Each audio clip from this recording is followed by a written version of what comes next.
So this chapter technically is supposed to come out on Chizuru's birthday in Japan. So I'm expecting some stuff to happen. And I'm also expecting some horny, because let's be real, there's a lot of horny floating around. So let's expect some horny. With that being said, hi, I'm Faye, talk about rent-a-girlfriend stuff. We're wearing a hoodie today fuck, what was I gonna say? It was like in respect to Chizuru or something. She wears hoodies, okay? I'm wearing a hoodie because she wears hoodies. Got my glasses on, I always have my glasses on. What the fuck am I talking about there? Anywho, without further ado, today we're gonna talk about chapter 279. Okay, let's mosey. Let's get into this shit. Woohoo! It's the latest. Oh, no, wait. I got ahead of myself. Now that they have their TV, all that's left is to enjoy their outing. But he wonders, what is going on inside Mizuhara's head? Okay, we're getting that answer, I guess. That was pretty much my theory. We're getting Chizuru's side of the story a little bit. We're slowly gonna get more of that revealed. I'm gonna stop fucking talking now. Woo! It's the latest model. It's so firm. I actually made a meme about Minnie sitting on one of these chairs. I hope she does. That'd be funny. Why a massage chair? It says it costs 840 K. That's way too expensive. What the literal fuck? You ride it? You ride it? Oh, I always have a policy of riding the massage chairs before I leave an electronics store. Well, it's not causing problems for anyone, is it? The hell kind of policy is that? Okay, so the focus is on the chair. This chair is going to invoke the massive horniness. And Kazuya looks at her knees again. Oh boy, here we go. But for some reason, the massage chair has always been on the same floor as the TVs. Takes me back. This'll soften up even your cartilage. I can't say cartilage, right? Oh. Back with that bear motif I see. Sweet baby Jesus on a Mercedes-Benz. I was not ready for that. Huh. Interesting. Chapter 279, The Girlfriend Traveling Part 3, Miyajima Reiji. A bold move to take your heart. The man-eater girlfriend thirsts. She's a man-eater. Huntress, the girlfriend. What is happening in this chapter? I'm gonna keep reading. Shopping with Mizuhara. It's way more fun than I expected. My hands are free now that she's getting the TV delivered separately, but I suppose it's all right if I'm together with them. Since she came smiling at me, we're making progress, right? We totally are. But a woman, you know, if she's got something on her mind, she just does it. She puts on a skirt. I always loved how she said that stupid line. I just keep thinking about what Yamari said over and over. It's quite large, isn't it? It's like a cockpit. Is it true? Does that really happen, Mizuhara? Even if I keep thinking about it, it's not like I'll find an answer. Kazuya, I'm so proud of you. Okay, Chizuru-san, now sit right there. Me? Wait. Huh? Mizuhara's trying it? I was ready to get horny. You're always exhausted, aren't you? And you have a performance tonight. Take off your bag. I'm not tired. What is Yumimori-san even doing? I mean, I do want to see Mizuhara in the chair. That's what it is, but she's gonna get mad if I force her like, jeez. Huh? She's not. You're gonna try it, Mizuhara? Should I really watch you letting loose in a massage chair? What button should I press? Is this the right one for the back? She's really going with anything Yamori-san says? Or should I say her boundaries are all over the place? Or is this all because this is what she's like in her private life? Oh, here it is. Start. Huh? What? No way. Oh my god. This is goofy as fuck.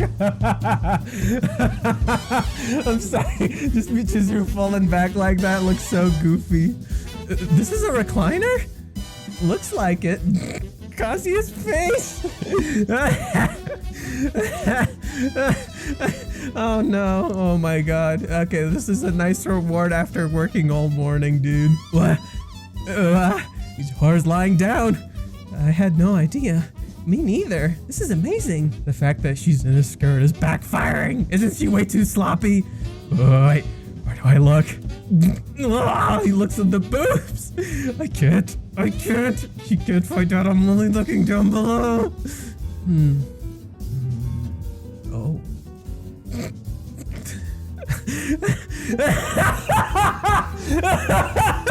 Minnie's fucking face! That's what got me! Minnie's fucking face! my god. Oh my god. No, like I saw Kazuya's face. I'm like, that's pretty funny. And then I just look down and I see this Neanderthal, this fucking ape. Oh, okay. Oh god. Oh god, calm down. I can't look up and I can't look down. What is it, Yamori-san? Oh, nothing. You look kind of stiff. I'm feeling lightheaded. She's a sight to behold, her whole thing. That was fun. Why is it fun to you, Minnie-chan? You weren't the one sitting in it. Oh god, dude. Yo, let's be real. Minnie's either bi or gay, and I'm kind of drifting towards gay because she was turned on there, dude. This is more than enough. I'd forgotten that mere fact that Mizuhara here is priceless. I hate myself for thinking today would be something special because of what Yamori-san said. If only I could show my past self back when I fell in love with Mizuhara, that a day like this would come. Ooh, yeah. Yeah. Like I said last time, there's a big focus on Kazuya's character here. And I think now that the Mimi Horny stuff is out of the way, we're gonna start talking about some interesting stuff. Man, I'm hungry. I think this is very fitting considering right after chapter 31, I mentioned this last time, this is a reference, chapter 30, 31, this is the stalking chapters, everyone hates them, I don't think they're that bad. Anyways, after those chapters, what ends up happening, you skip to the next day and they're eating lunch together, or they're at a cafe, and Chizuru tells him, are you in love with me? And Kazuya says no, and then their idea of rental is reinforced to them. This is the opposite. This is reinforcing that rental is out of the way and that this is something real. It's also reinforced by the fact that Kazuya just said, if only I could show my past self back when I fell in love with Mizuhara, that the day like this would come. Okay, see, we're coming back. Okay, continuing. Huh? You're hungry? It's 11:30. It's just the right time. Did you know there's a restaurant on the 7th floor of Lipa? Master, do you have time? Well, sure. I don't really have anything to do right now. Look, should they share a brain cell? These two are like existing in the same plane of existence. This is why I love them. They just have like the most platonic, wholesome fucking relationship. Bruh. She fucking knew. Well, I suppose so. We're going into overtime. Oh yeah. Yay! Where's the elevator? Let's take the escalator. Wow, this place is so big. Feels that way. Oh, I'm sorry. I'll have to get back by 1:30. I have a show. Oh, no problem. 2 hours is more than enough. That's not something you say sorry for. Is she for real? Meanwhile, I'm grateful she'd even eat with us at all. Man, this place is amazing. Look at all these options. Chizuru-san, is there anything you'd like to eat? Chinese, I think. Chinese? Damn. Okay, chapter 31, she wears a Chinese dress. If you guys still think I'm crazy, come on. Well, Chinese food is Chinese food. Nothing more, nothing less. But she wants Chinese. Chinese is good, and it's really fast too. Master, is that fine with you? Of course. All right then, Chinese it is. Oh, but you don't have to. We'll have whatever the both of you decide on. Oh, it's totally fine. I really want Chinese too, right, Master? Chinese. Yeah, totally. Besides, I want her to get whatever she wants. It feels so different seeing Mizuhara like this. She's so cute. I see. Thanks. Let's go then. Oh, sorry. I'll just go to the toilet. I think it's over there. Oh, of course. Are we gonna get to see Chizuru's side while she's there, or are we gonna get... Okay, I'm gonna stop talking. You wanna go in first? What's up with Mizuhara? Her behavior feels a bit off today. I thought it was because this is how she's in her private life, but is that really it? I've been thinking about it ever since we were shopping for the TV, but she's been going with the flow the whole time. Her reactions, her vibe, I can't put it into words, but she's way too cute. Don't tell me. This is because... And then the line's repeated. She's in front of the man she loves. Ooh, look at him. Nah, I'm just letting my thoughts get away from me. It's a bad habit. It's okay. We're getting there, fellas. We're getting there. She's an S-tier stunner. Are you a moron? Oh. She's self-conscious of it. Oh god, she's self-conscious of it. Oh no, the Horny. Oh no, the Horny. Damn. Wait. She only went to the bathroom just to do that? Oh no. She's that self-conscious. I understand. She can't stop her mind from going there either. An exciting, heart-pounding, everyday kind of lunch commences. Sustainable holiday. Look me dead in the eye and tell me it is not a reference to chapter 31, please. Yeah. So we're coming back to this idea of both the characters being horny. We got the whole thing with the condom introduced in the very beginning of the last 2 chapters. 2 chapters ago, we got the whole condom thing introduced. Kazuya puts it in his wallet, then they go shopping. They're buying lunch. Kazuya pulls out his wallet. Okay, there we go. Now it's starting to click together a little bit. Okay, so let's backpedal here. What just happened with Chizuru? It's pretty simple. She wore this skirt to show off in front of Kazuya. Minnie was right the whole time. That's why we get the constant flashbacks to that. However, she didn't think the recliner thing would happen. She didn't think the recliner would fall all the way back and it would be like this revealing for her. So she's very self-conscious of it. She's more so embarrassed rather than anything. She's being very self-conscious about herself. This is why she reacts like she does at the very end. She's not like grossed out by Kazuya's approach. She's just very embarrassed. That's what's happening here. So Chizuru's just very self-conscious, very embarrassed. So she decided to lower her skirt a little bit because while she initially wore it to show off, she is now very conscious of it because of what happened at the chair.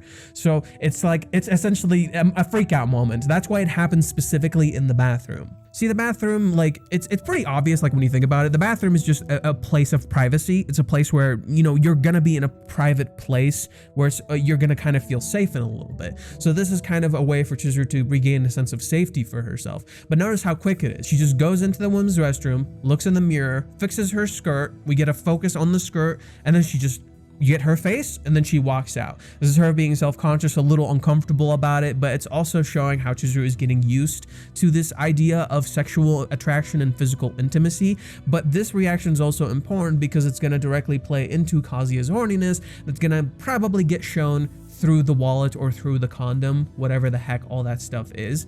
So that's going to come back into full play soon because, well, we just reintroduced Kazuya being horny and Chizuru's reaction to it. So how are they going to deal with this element of horniness for the characters with Chizuru being kind of embarrassed about, well, being seen in such a way, even though Kazuya was trying his best to restrain himself. And this is also coming back to the idea of Chizuru being very conscious of the fact that Kazuya looks at her, because she knows Kazuya looks at her. So this is an interesting thing where it's like, it's gonna be this idea of exploring more of Chizuru's side, because nothing was said here. This is all very visual, and this is very intentional. Reiji often does this, where Chizuru will go into a space, just think about a thing, and then she'll make some sort of action, you'll get her facial expression, and you won't know what she's thinking, leaving many people to surmise as to the mystery behind why Chizuru is thinking what she's thinking or why she did what she did. So I can definitely see people interpreting this as a bad thing. She's like, oh, she's grossed out because Kazuya was looking at her. But no, I would definitely interpret this more as like Chizuru just kind of feeling embarrassed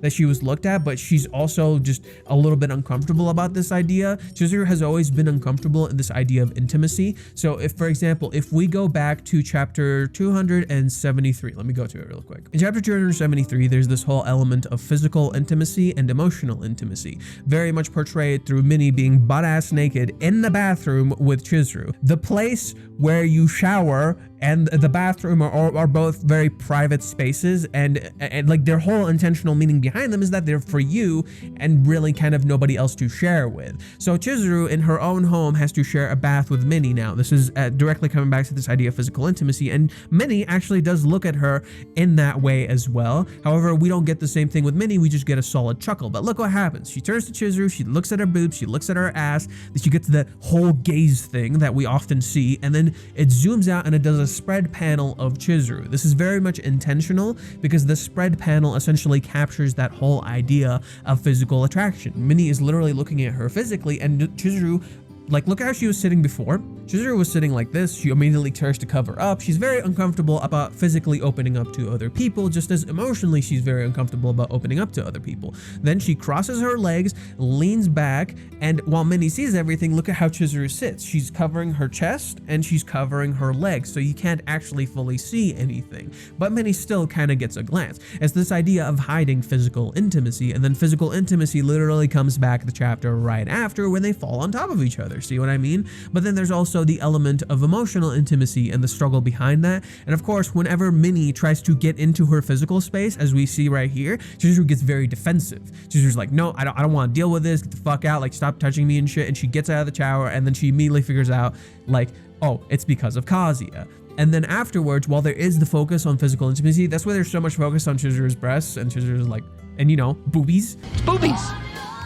The whole focus behind that is this idea of physical attraction. When you look at boobies, you want to touch the boobies. We all like boobies, okay? Everybody likes boobies. It's totally normal. But the whole idea behind Reishi showing boobies is basically to touch at that idea of physical intimacy. So when we finally get this spread, notice the inherent difference between this spread and the prior spread. This spread doesn't have any chest or anything. There's a focus on Chizuru's face rather. The figure is somewhat shown, but you don't see chest, you don't see ass, you don't see nothing. It still has that sense of attraction to it, but the focus is on her face and her words. And the whole background is kind of grayed out. That's kind of intentional because this is emotional intimacy. I was just wondering from your perspective what kind of person he is. So these characters are essentially reaching that point where they're kind of figuring themselves out emotionally and physically. And you look at Minnie's reaction. Minnie's reaction is very much focused on her face, not her chest. And while her chest is in view in a lot of these scenes, the focus is on Minnie's words and what she's thinking. And then afterwards, as it zooms out, it's a mix of both, where Minnie is now in the bathtub. Minnie and Chizuru literally swapped places, and Minnie is now in the emotional space and the physically vulnerable space, while Chizuru is on the outside looking in. They literally swapped places from how they started. Chizuru was the one hurdled up and trying to protect herself. Now Minnie is the one who's kind of hurdled up, but she's very open about it all the same. This is important because it's coming back to the idea. So essentially we spend this entire point where Kazuya is wondering, is she aware of what she's doing? Does she not know that I'm looking? Does she like, how can she be so sloppy? Like this is so out of character for Chizuru, and Kazuya's like wondering the whole time. This is super weird. We get to this point and we realize, oh shit, she knew. No. Chizuru was keenly aware of what was going on, and she let it happen. That's the important element. She let that happen. She knew what was happening. That is the point of this scene. Chizuru knew exactly what was happening, and now she's just being very self-conscious about it. But when it was actually happening, she let it happen. It's literally the same thing as this. It's fine. You can lean on me. Chizuru at that time knew exactly what was happening. She knew Kazuya was horny, and she reacted as it was happening. We knew she was reacting. This chapter essentially sets the precedent for how that chapter would play out, because if you had paid attention to this, you would have realized Chizuru would know this was happening the whole time. But this ending segment is like a reminder to you. It's like, no, she knew. Like, this is Kazuya's side of the story. Now you're seeing the other side of the story. Essentially, this last segment spells it out for you. It tells you, no, Chizuru was keenly aware of what was happening. She just let it happen. Just as in this case, she knew exactly how Kazuya felt. She knew Kazuya likes her. She knows Kazuya is horny. She knows he's attracted to these things, and she lets it happen anyway. It doesn't change the fact that when it was happening, she's freaking out. It doesn't change the fact that at the very end of it, they're both like very conscious of each other, where Kazuya's like sitting down, Chizuru's sitting down, and look at her face. She's like, she knew what just happened, and she's just very conscious of it now. Just as in this chapter, at the very end, she's just very conscious of it now. This is just that uncomfortability where Chizuru is trying to get out of her comfort zone, and this idea of Kazuya at the very end is really interesting, I think. That's kind of going to be an interesting element where Chizuru did this because of Kazuya, and she turns away and goes to walk towards him, and Kazuya is sitting down, his hand tilted, and he's thinking about her. So next chapter will definitely have an element of exploration between these two characters. I think a big element of it would definitely be possibly the removal of rental, or getting into that idea of rental not being a thing, because, well, that's what last chapter did. Last chapter kind of reinforced the idea of removing rental. Now they're eating lunch together, just like they ate lunch together in chapter 32. So sustainable holiday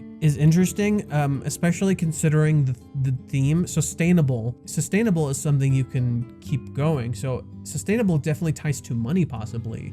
And then holiday is just like a sense of excitement where it's an event you enjoy. So a sustainable holiday would be kind of like Kazuya's enjoyment being sustainable, something he can keep going.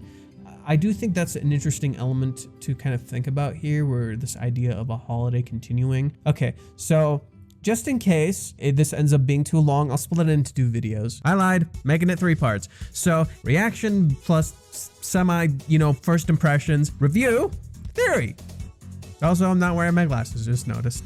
Okay, with that being said, I hope you guys enjoyed the video. Please subscribe, hit the like button and the bell icon to keep up with the uploads. In terms of the proper review that I'm going to make that I split off of this part of the video, I'm going to be uploading that tomorrow because as you can tell at this point of the video, it's probably late by now. The reason the video is a little late is because I had a lot of work to do in the morning. So I actually didn't get to record until like 1 or 2 during the day. That's why the video is kind of late. Sorry about that in advance, but that's kind of the plan. I hope to be more consistent this way. So I upload to you guys the reaction, and then afterwards a little bit of my immediate thoughts right after, and then afterwards I upload a proper kind of review thing that I put the next day. And then afterwards I have also the theory, which might also come out tomorrow. It really depends. I'm gonna see how fast I can make the review, but yeah, that's kind of gonna be the plan. Of course, I also plan to introduce shorts, and I also plan to make a Patreon. So please, if you can, you don't have to, but if you can, I would appreciate if you guys could maybe support me once that's up. And of course, it's gonna have benefits and stuff on there that you guys will get to enjoy. We'll see. I'll figure out what I'll do for Patreon. With that being said, I've been Fate. I hope you guys enjoyed, and remember, let's mosey. Ow, I cracked my finger.